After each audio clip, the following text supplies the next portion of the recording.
think London is so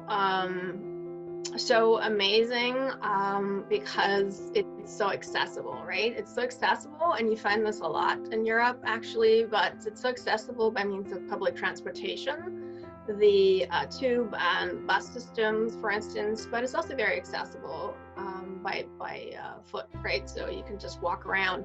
It's a vast city, of course. It's interesting, I don't think many people know this, but it has roughly the same population size as New York City. At the same time, they have a lot more space.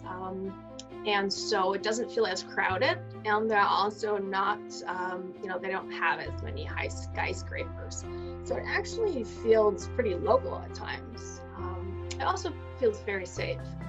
So in addition to that, I'd just like to mention, since I'm a politics professor, Britain is a former world power and empire. I mean, they come with a royal family. We all know that, but it still has this huge commonwealth. What all of this is then adding up to is, I mean, there's just so much amazing architecture, so much history. There are so many museums and galleries and theaters. There's just so much culture to explore in London. It's such a fun place.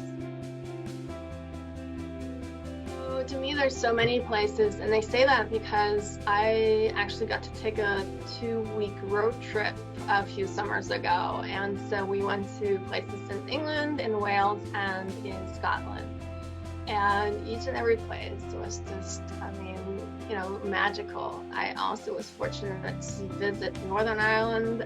That was many moons ago, but it was also fascinating. Great landscape, just very pretty, and then obviously fascinating in terms of its politics. And so it's difficult to pick and choose, but if I had to pick a place in Britain, it would have to be a tiny little village. It's called Rusper.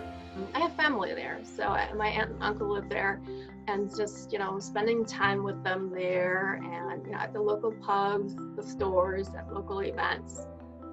It's just, it's always been such a special treat, and I can't wait to go back.